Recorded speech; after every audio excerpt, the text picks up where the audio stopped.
I sort of use pictures sometimes to explain things to the people I look after, and certainly children with eczema have very dry skin because there is an actual derangement in the skin barrier.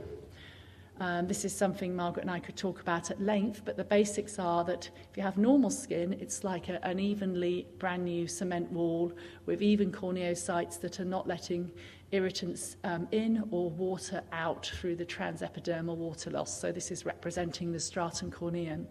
In eczema, you've got uneven corneocytes, skin cells, with gaps in between because you're missing the lipid laminae, which is the sort of cement in between the cells. The cells are kept swollen and tightly together by the natural moisturising factors, and therefore you've got gaps where irritants will easily come in and water will be lost out. So this is really the principle why emollients and moisturising the skin to actually put a seal of moisturiser over the skin, stop the water coming out from the skin and the irritants coming in is so important. And I say that as a point in school because really the only treatment that you need in school is the emollient to keep restoring the skin barrier. If the eczema is flaring, of course you need treatment, but generally steroids are used once or twice a day, which can easily be applied outside the school day. So there should never be any need for topical steroids to be brought into the school environment. But moisturisers, yes, every school-age child should have the opportunity of a private area and should have the support to be able to moisturise their skin if they get dry and itchy in the school day.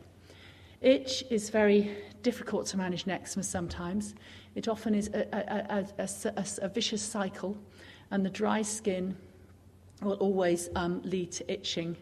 Itching will lead to scratching. Of course, the child who is very itchy with the eczema, scratch is a response to the itch. Sometimes scratch in the chronic times can also become a habit, and sometimes children, perhaps when they are concentrating hard at school, can concentrate with a little scratch going on at the same time. It almost becomes a little bit like a comfort blanket sometimes as well. Obviously, there are lots of trigger factors. They tend to be individual for everybody.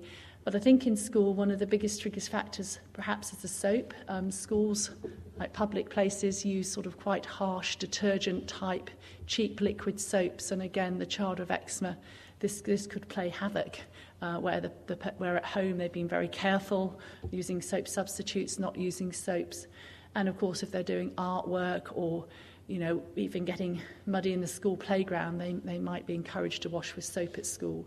So no soap really for the child of eczema at school, and ideally they should be able to have a little pot of their moisturiser they use as their soap substitute. But again, I think that's slightly easier said than done, although it shouldn't be.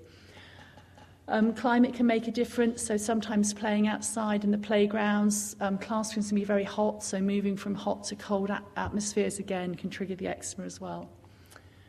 The NICE guidelines for atopic eczema, have you all seen the NICE guidelines or heard of them? Yeah, they are fantastic guidelines, they really are. They give you so much information on eczema, a whole stepped management of the programme, and they're really worth looking at, and they really have a lot of information.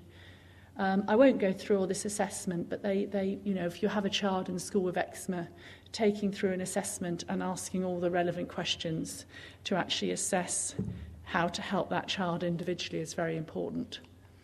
They recommend the step treatment plan, where, as you see, you have emollients every level of the severity step, and then you step up to the mild, moderate, and more potent treatments there, and stepping up and down according to the physical severity. A lot of the learning to manage the flares, as I said, will be in the home environment, but I think the teachers in school being aware of when a child is flaring and needs perhaps extra help at school will be useful. And of course, if they have got infection, they may well be on antibiotics, oral antibiotics, so they will need to be administered in a school environment. A little bit more about complete emollient therapy, which is using emollients for washing, showering, and leave-on emollients as well throughout the day and the night. Applying frequently large quantities and in a sort of downwards stroking motion.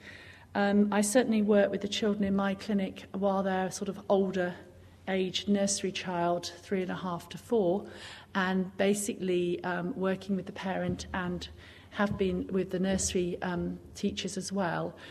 using reward chart systems to actually get the child to actually apply their own emollient completely independently before they leave nursery and before they start school. So when they go to school, you know, they are able to apply it themselves, because there is a big problem about schools applying emollient for the child. But I feel that children with eczema need to understand that emollients are going to be part of their everyday hygiene routine, and I sometimes relate it to teeth cleaning or being toilet trained. You know, child learns to cope with their own toilet needs before school, would you hope, although I know that's not necessarily the case. And also, you know, they should be able to clean their teeth by 4, so they should be able to apply their moisturiser. The steroids are different. It might be the parents still applying those.